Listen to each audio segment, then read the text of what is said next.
At first glance, Bill, a 55-year-old stockbroker, looks like a regular fun-loving guy, but there is a story behind him that you would never expect. I had 2 liver transplants and an ileostomy. I was in the hospital for 146 days, in a coma in ICU for 13 days, and now I'm training for the sprint triathlon, 5K road races, and master swim meets. What happened, it was about 10 years ago, in the summertime, and I was running and swimming quite a bit, and my skin was turning like a little bit yellow, and I was getting itchy, right? So I went to the doctor in September, and he had a rare disease called primary sclerosing cholangitis, and there's no cure for it. The only cure is you have to get a liver transplant. The good news is you probably won't need a liver transplant for like 7 years. The doctors told him he would survive another 7 years without a transplant. But they were wrong. The doctors told him, "We made a mistake. You don't need a liver transplant in 7 years. You need one like now." Bill was in a desperate search for his rare O-positive blood type. without fresh blood, he could not proceed with his liver transplant. Bill was approached by the Red Cross to host a blood drive. This garnered some media attention. And the waiting game continues for Bill Marcotte, even though blood supplies for type O are back to normal.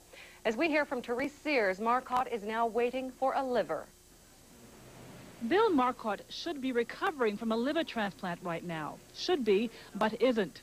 2 weeks ago, he was offered a life-saving liver transplant, but because of a blood shortage in Toronto, the transplant was canceled, the liver given to someone else in need. When I got to the hospital for my transplant, they said they only had 1 or 2 units on hand, and I needed, they like to have about 10 to 15, just in case something goes wrong. Marcotte, who has been waiting for a transplant for almost 2.5 years, has a unique type of O-positive blood.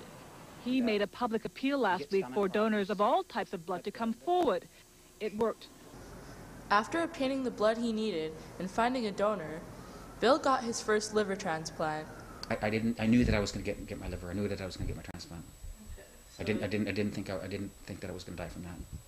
Unfortunately, Bill would be needing a second transplant because his previous symptoms reoccurred. I had to stay in the hospital for 4 weeks straight before my second transplant. But after my second transplant, the very next day after my second transplant, I felt like my energy came back. I felt like really great. Since Bill was already diagnosed with primary sclerosing cholangitis, he developed a side effect called Crohn's disease, which left him with no other option but for the doctors to remove his colon.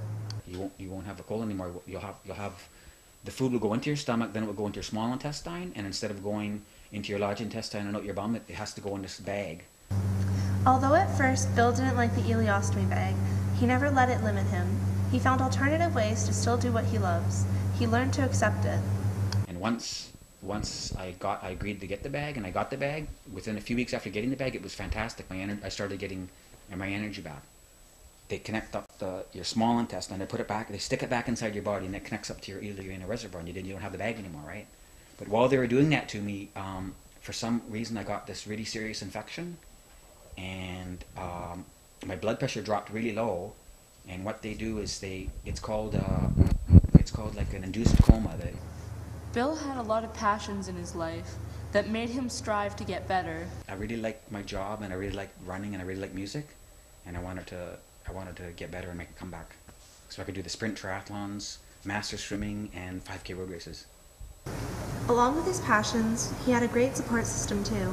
He had his 2 brothers, his sister, his wife, all 32 nurses that helped him at the hospital, his co-workers that cheered him on, and all the doctors. I'm very grateful to have a support group of family and friends, lots of people at the hospital to monitor my progress and take care of me. And I think everybody should get a hobby, find a sport, music that they're interested in, that they can strive to be good at to get you through the trying times in your life. I've found running, and I like music, I like swimming, biking, and those are things that really kept me going through all my hard times. The sun's going to come up tomorrow. There's always a rainbow after every storm.